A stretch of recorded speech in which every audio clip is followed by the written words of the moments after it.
know, it's Happy New Year time, and I wish all of you a Happy New Year. And I hope that it becomes a really good one for everyone who's watching today, and maybe for all your friends and people you know in your life. I wish you all well. I have a copy of the book here yet, and so for some of you who haven't read it or haven't had a chance to read it actually, and would like to have one, this is Adventures in Bangkok, and it has a subtitle there, the story of John, which you'll read about. You'll know when you read the book. And the book actually is for sale at Goodreads, and the reason is that they have been the salespeople who have done really a very, very good job with selling it. So I'm making it easy. So you just call in and send them the money and it's done. So you'll have a book. So anyway, I had picked out a story from here for today that I thought I would talk about, because you see, the book has a story, but I have a story that went with doing the story and having the book. So I'm going to be talking about what I tell you in the story. So it's chapter 8. For those of you who have the book, it's chapter 8. It's page 17, and it's titled Zawi. You'll understand a little more why that's the title. And I'll begin reading it, but before I do, maybe I should have you see a picture of that page. Can I come close enough here? Am I about right distance? You tell me when you got it. Okay. So this picture, I did the drawings in here, by the way. So I have a background as an artist, and so in any case, this begins with the picture of us when we came out of the hotel. Now, we had arrived at the hotel the night before, just so you get the context here, and we'd come in by airplane within 26 hours, something like that, because we'd had to change plane about 3 times. My wife and I, Lillian and I, were picked up at the airport by the people here and taken to the hotel where we stayed. And in the morning, they had planned to meet us at 2 in the afternoon, and we didn't sleep in as they had thought. We woke up at about 8 in the morning, and we're all excited to go because here we are in Bangkok and we're on our own. So we go downstairs and we eat breakfast in the hotel, and by then we still have maybe 4 or 5 hours ahead of us. So we decided to go out and have a look at the street because we hadn't seen anything coming in. It was all dark. So we go out, and the book begins here with our arrival on the sidewalk out there. And we absolutely in shock because it was nothing like what we have in America. Nothing like New York City. And so, well, one thing actually like it, but way more different in some respect, and it's this. And I'll read it to you and then we'll go from there. The narrow street in front of us is a 2-lane torrent of traffic. It's rushing frantically in both directions, fender to fender, packed in the bottom of a narrow canyon of buildings, desperately racing to find an emergency exit. We decided it must be some kind of an emergency because, after all, the traffic was just roaring past in both directions. But then we realized, yeah, the traffic was going both directions, so it wasn't an emergency, clearly, even though we thought it was.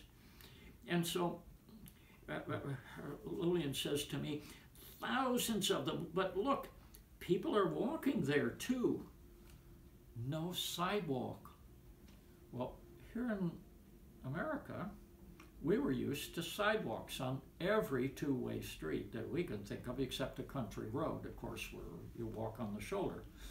So anyway, we were astounded. There was no sidewalk and that much traffic. And then she shouts, something's missing, no police cars, no fire engines, no ambulances. That's not like this country.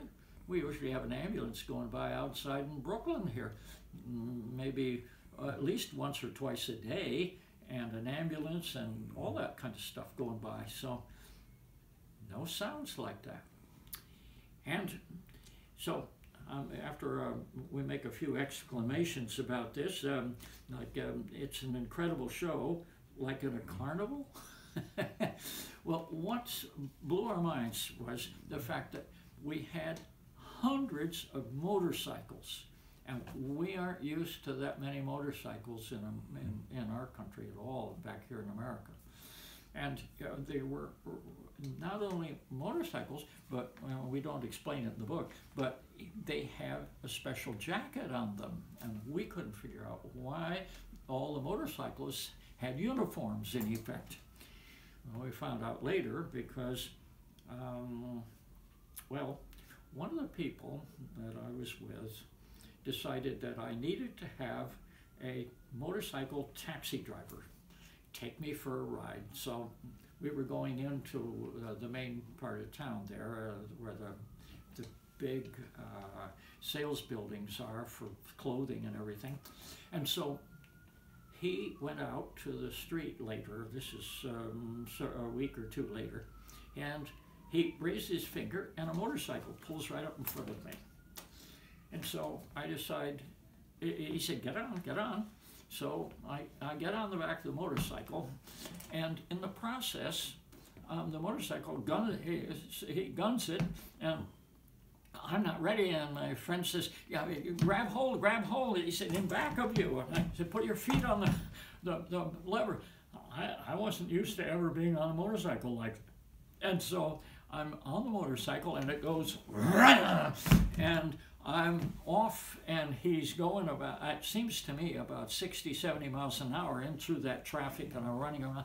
And all of a sudden, we come to a place where it jumps over something or other, and it feels like we were in airborne or something and land, and it goes around this empty highway sort of thing, and all of a sudden we're right in front of the building where we're going to go. I climb off it. I can't believe we got there that fast. And anyway, that was one of my initiations. The other is that my wife and I, that day, we were standing there absolutely dumbfounded by what we were seeing in the traffic. And we actually cut across the street. Well, I shouldn't say cutting across the street, because actually there's no sidewalk on either side. And first thing, we were really nervous about it because motorcycles were coming right by our elbow practically and zipping past. Anyway, we decided we want to cross. Now, my wife walks with a kind of a crutch and a little limp, and we're both concerned because there's no crosswalk. There's no place to go across. So finally we decide, well, we have to do what in this country we call jaywalking. So we put up our hands, and she puts up her cane, and people start slowing down and stop, and we walk out past the first part of traffic, and everybody waits for us, and we do this and the same thing coming the other way, and we proceed across the street. We can't believe it. We go across to a store there and come back, and we do it again, and same kind of thing. The traffic will stop for a pedestrian walking across the street. Maybe it was because of her cane, we decided. Anyway, it was a wonderful time, and one of the comments that we have written here, amazing, they're making room for us. they must see your crutch. Anyway, and we try it going back, and then there's another chapter about what happens there, and you'll have to read the book for that one because I'm running out of time here. So anyway, I want to thank you for being attentive here, and I hope you enjoy the little discussion of the book, and I hope you get a chance to read it. It has a lot of fun stories in it, and you can get it. Remember, I said it at the beginning, I'll tell you one more time in case you didn't write it down. Goodreads is the place where you put in the order, goodreads.com, and you just tell them you want My Adventures in Bangkok by Nelson Howe, and they'll get you the book.